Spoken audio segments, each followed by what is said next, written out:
नमस्कार। आज हम बात करने वाले हैं उस एक चीज के बारे में जो हम सबके हाथों में है, लेकिन धीरे धीरे हमारी पूरी जिंदगी पर, हमारे वक्त पर कब्जा करती जा रही है।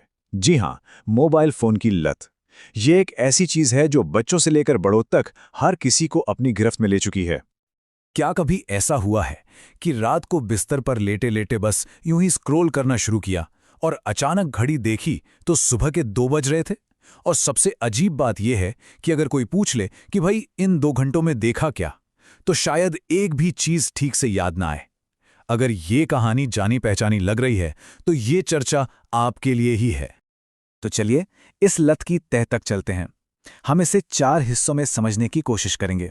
सबसे पहले हम देखेंगे कि ये लत कितनी आम हो चुकी है। फिर हम दिमाग के उस केमिकल खेल को समझेंगे जो हमें फोन से चिपकाए रखता है। तीसरे हिस्से में हम इसके उन नुकसानों पर नजर डालेंगे जो शायद हमें दिखाई नहीं देते। और आखिर में सबसे जरूरी, हम उन तरीकों पर बात करेंगे जिनसे हम अपना कंट्रोल वापस पा सकते हैं। तो शुरू करते हैं पहले सेक्शन से और देखते हैं कि ये आदत कितनी गहरी और कितनी जानी पहचानी बन चुकी है। कुछ आंकड़े तो आपको सच में चौंका देंगे।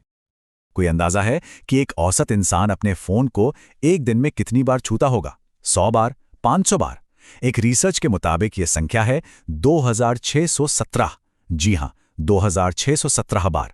इसमें टाइपिंग, टैपिंग, स्वाइपिंग सब कुछ शामिल है। यह दिखाता है कि फोन के साथ हमारा रिश्ता कितना ज्यादा गहरा हो चुका है।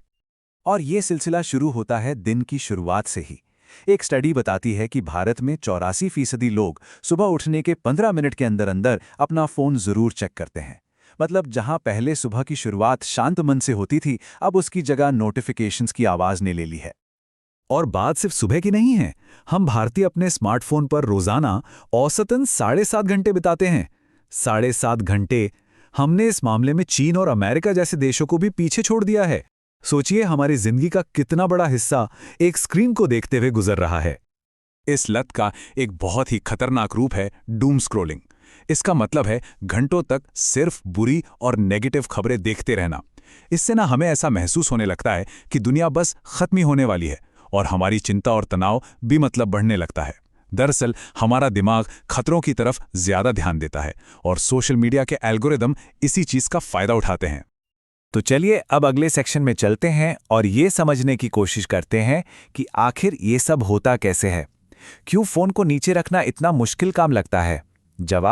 जवाब हमारे दिमाग की केमिस्ट्री में ही छिपा है।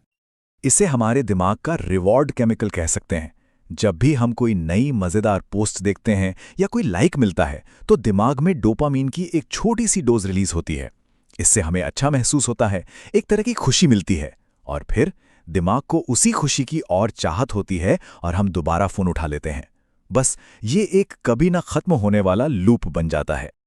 ऐप्स बनाने वाले इंजीनियर्स इस लूप को बनाए रखने के लिए 3 बहुत स्मार्ट तरीकों का इस्तेमाल करते हैं। पहला है नॉवेल्टी, यानी हमेशा कुछ नया, कुछ ताज़ा दिखाते रहना।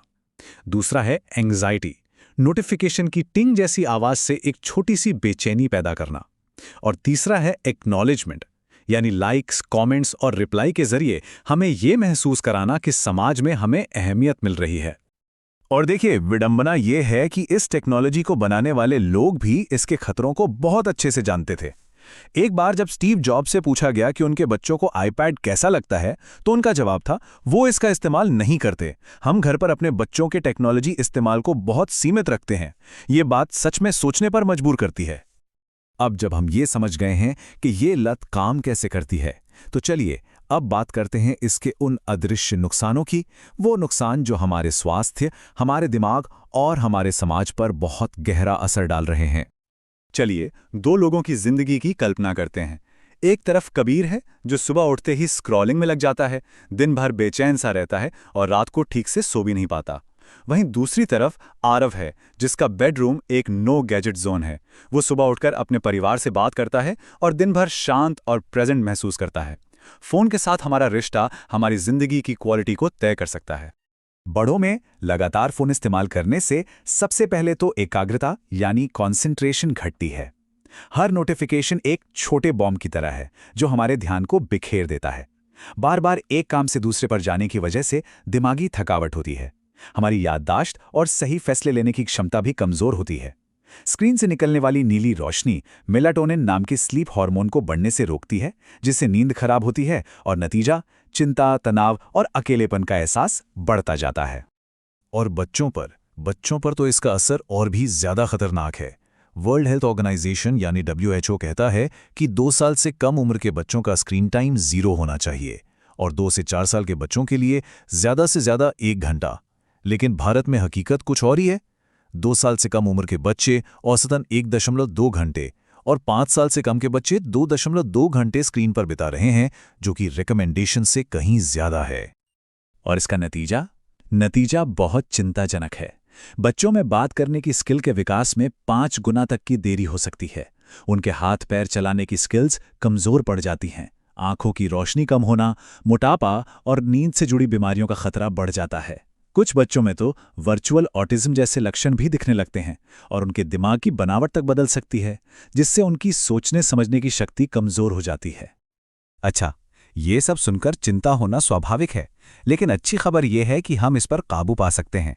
तो चलिए अपने आखिरी सेक्शन में चलते हैं और देखते हैं कि अपना ध्यान और अपना कंट्रोल वापस कैसे पाया जाए।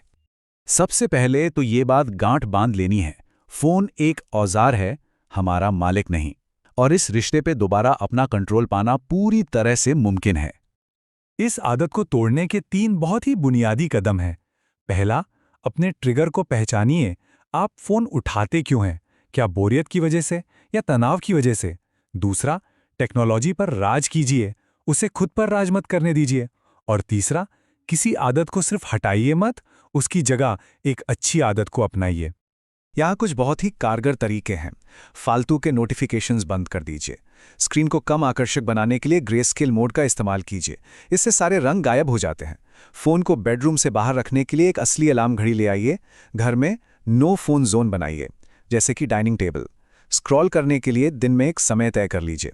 डूम स्क्रॉलिंग की जगह जॉय स्क्रॉलिंग कीजिए, यानी ऐसा कंटेंट देखिए जो आपको सच में खुशी दे। और आखिर में फ़ोन मेडिटेशन ट्राई कीजिए, मतलब फ़ोन अनलॉक करने से पहले बस एक पल रुककर खुद से पूछिए, मैं इसे क्यों उठा रहा हूं। याद रखिए, बुरी आदत को सिर्फ तोड़ना काफी नहीं है, उसे किसी अच्छी आदत से बदलना बहुत जरूरी है। जैसे सुबह फोन से उठने की बजाय अपने परिवार से बात करके दिन की शुरुआत कीजिए। बोर होने पर स्क्रॉल करने की जगह थोड़ी देर टहलने चले जाइए या किसी दोस्त को फोन कर लीजिए। स्क्रीन के साथ खाना खाने के बजाय अपने खाने के स्वाद पर ध्यान दीजिए और नेगेटिव खबरें देखने के बजाय ऐसे सोर्सेस को म्यूट कर दीजिए। तो अंत में हम आपको बस एक सवाल के साथ छोड़े जा रहे हैं। क्या आपका फोन एक औजार है जिसे आप इस्तेमाल करते हैं, या फिर आप खुद एक औजार बन गए हैं जिसे आपका फोन इस्तेमाल कर रहा है? इस पर सोचिएगा जरूर।